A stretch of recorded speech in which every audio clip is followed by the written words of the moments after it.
రీసెంట్‌గా నాకొక animal theme కేక్‌లో ఫస్ట్ బర్త్‌డే కేక్ ఆర్డర్ అయితే వచ్చిందనమాట. 2½ కేజీలో. అది కూడా ఎగ్‌లెస్.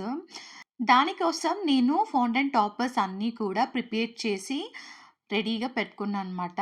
నా డెకరేటింగ్ వీడియోస్‌లో మోస్ట్‌లీ కమెంట్స్ ఈ విప్పింగ్ క్రీమ్ మీద ఫాండెంట్ ఎలా మీరు నీట్‌గా అప్లై చేయగలుగుతున్నారు? పడిపోకుండా ఉండాలంటే ఏం చేయాలి? ఎంతసేపు డ్రై చేయాలి? ఇలాంటి చాలా క్వెషన్స్ అడుగుతున్నారనమాట. సో, దీని గురించి ఫుల్ డీటెయిల్‌గా మన ఛానల్‌లో వీడియో అయితే రాబోతుంది. సో, స్టే ట్యూన్డ్ అండి. ఇప్పుడు ప్రస్తుతానికి నేను సింపుల్‌గా చెప్తాను. మీరు చేసే కేక్ ఈ ఫాండెంట్ టాపర్స్ పెట్టాలి అనుకుంటున్నారు కదా! ఆ కేక్ ఏదైతే ఉందో ఫుల్‌గా సెట్ అయ్యి ఉండాలనమాట. ఫాండెంట్ అంటించే ముందు విప్పింగ్ క్రీమ్ అనేది స్టిఫ్‌గా ఉండాలి ఫస్ట్ కండిషన్. స్టిఫ్‌గా ఉన్నట్లయితే మీరు ఫైనల్ ఫినిషింగ్ చేసిన తర్వాత అది సెట్ అవ్వాలి సెకండ్.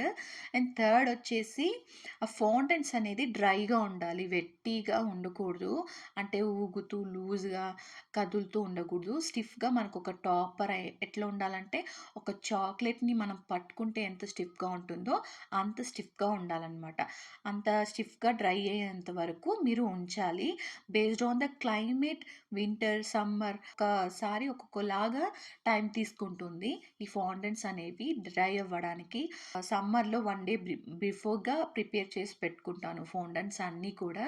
ఎయిర్ టైట్ కంటైనర్ బాక్స్‌లో స్టోర్ చేసి 1 డే తర్వాత యూజ్ చేస్తాను. ఆల్రెడీ ఈ టాపర్స్ అన్నీ ఎలా నేను ప్రిపేర్ చేశాను అని షార్ట్ వీడియోస్‌లో పోస్ట్ చేసున్నాను. చూడని వాళ్ళుంటే చూసి తెలుసుకోండి. కింద అటాచ్ చేసున్నాను చూడండి. అండ్ ఈ వీడియో నచ్చితే గనక ఒక చిన్న లైక్ ఇయ్యండి అండ్ సబ్స్క్రైబ్ చేసుకోవడం మర్చిపోకండి.